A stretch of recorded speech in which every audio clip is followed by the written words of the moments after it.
안녕하세요. DB성형외과의 디테일러 국동비 원장입니다. 이번 영상의 주제는 안검하수 재수술 또는 눈매 교정 재수술로 정해봤는데요. 그 주제를 정한 이유는 안검하수를 가지고 계신 분들이 이제 한번 수술을 해보셨는데 그것이 비절개 방식인 경우도 있고 이제 절개 방식인 경우도 있고 두 가지 방식으로 해본 분들이 계신데 하고 나서도 아직 눈이 또렷하지 않다, 안검하수 느낌이 남아있다, 눈이 졸려 보이는 느낌이 남아있다, 이런 부분을 아쉬워하시는 분들이 계세요. 그래서 이제 그거를 더 개선을 시키기 위해서 저를 찾아오시는 경우들이 있는데, 절개 방식으로 재수술을 하면 확실히 더 또렷해질 수 있다 라고 말씀을 드리면, 나는 해봤는데 더 되는 거 맞냐, 더 안 올라가는 거 아니냐, 뭐 이런 이제 의구심을 품는 분들이 계시거든요. 그런 분들에게 이제 안검하수 재수술의 어떤 의미 또는 효과, 그런 부분들을 알려드리고자 이번 영상을 준비했습니다.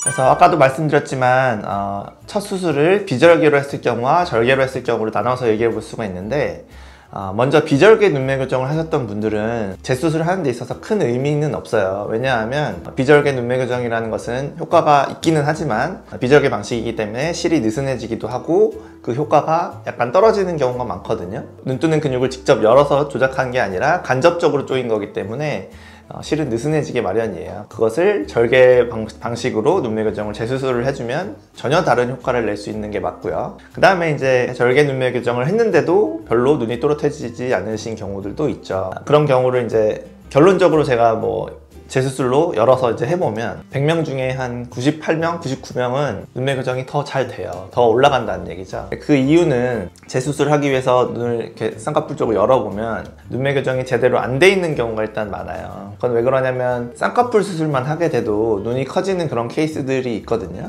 그런 케이스에서 눈매 교정을 생략한 경우들이 있다는 거죠. 그건 안 한 거나 다름이 없어요. 그렇기 때문에 다시 제대로 해주면 눈이 커질 수가 있는 거고요. 눈매 교정을 한 흔적을 찾을 수 있는 경우들도 있는데, 그런 경우에도 이제 열어보면 이제 조금 소극적으로 해놓은 경우들, 눈 뜨는 근육을 아주 약간만 묶어 놓은 정도, 그런 정도로만 해놓으신 경우도 되게 많아서 그런 경우는 또 다른 방식의 눈매 교정을 해주면은 훨씬 더 잘 올라가는 경우가 많다. 그리고 예전에 제가 또 눈매 교정을 하는 방식이 굉장히 다양하고, 절개 눈매 교정도 제가 하는 방식은 이렇다, 이것의 장점은 훨씬 더 효과가 좋다, 이런 부분에 대해서 영상을 찍은 적도 있는데, 눈매 교정을 하는 방식도 의사마다 다 다르기 때문에 한 번 했다고 해서 절대 더 올라가지 않는 것이 아니다, 이렇게 아시면 될 것 같아요. 그래서 100번 말로 설명하는 것보다는 실제로 개선시켜드린 환자들을 보여드리는 게 더 의구심을 풀어드리는 그런 길이 될 것 같아서 케이스를 좀 보면서 설명드려 보도록 할게요.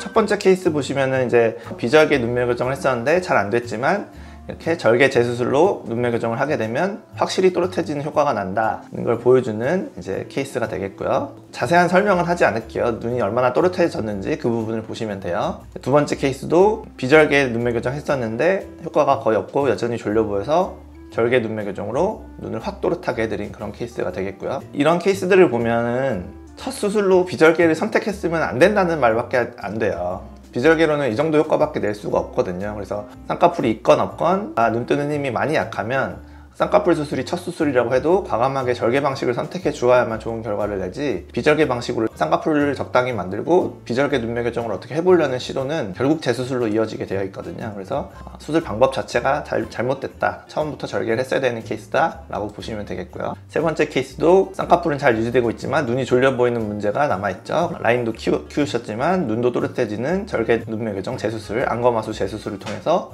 확실히 또렷해진 그런 눈을 갖게 되셨고요. 네 번째 환자도 마찬가지, 첫 수술의 방식 자체가 잘못됐다고 봐야죠. 이렇게 눈이 졸려 보이는 분을 비절개 눈매 교정 또는 비절개 방식으로 하려고 하니 쌍꺼풀은 생겼지만 좋지 못한 결과가 나오게 되는 거죠. 환자분이 첫 수술로 이제 절개를 선택하는 게 이제 좀 주저하셔서 그러실 수도 있지만, 어찌됐든 수술 방법 선택이 잘못됐다. 절개법으로 안검하수 재수술을 해서 눈이 이렇게 또렷해진 효과를 얻어내신 거죠. 라인도 조금 올릴 수가 있었고요. 여기서부터는 이제 첫 수술을 절개로 하신 분들인데요. 절개로 했음에도 불구하고 눈 뜨는 힘이 아직 아쉬운 분들, 이분도 눈을 또렷하게 못 뜨셔서 눈 위도 꺼져 있고 약간 졸려 보이는 느낌이 남아 있으신데, 절개 안검하수 재수술 해드려서 또렷해진 눈을 갖게 되셨죠. 눈 위도 꺼져 보이던 함몰 눈꺼풀도 더 해결이 됐고요. 여섯 번째 케이스는 이제 소세지 케이스인데, 소세지 해결한 걸 보시라는 건 아니고 눈이 또렷해진 것만 보세요. 수술 전에 라인도 좀 높았지만 분명히 눈 뜨는 힘이 약했기 때문에 이 라인이 두꺼운 소세지가 나온 거거든요. 그래서 라인도 낮췄지만 눈을 크게 만드는 눈매 교정 재수술을 잘 했기 때문에 라인이 이렇게까지 얇게 자연스럽게 나온 것이다. 절개 재수술의 눈매 교정의 효과다. 마지막 케이스도 좀 심한 소세지인데 라인도 굉장히 높았지만 눈도 잘 못 뜨셔서 졸려 보이는 느낌이 있으시죠. 눈을 이렇게 크게 만들어 드렸기 때문에 라인을 별로 내리지 않았지만 그 높은 라인을 소화하는 눈이 되었다. 이분 같은 경우는 이제 약간 화려한 라인을 원하셨기 때문에 라인을 많이 내리진 않았거든요. 또 화려한 눈을 좋아한다는 거는 큰 눈을 좋아하신다는 뜻이 되잖아요. 그래서 눈매 교정을 아주 재수술로 잘 해줘야만 이렇게 원하시던 결과를 얻는다, 이렇게 보시면 될 것 같아요.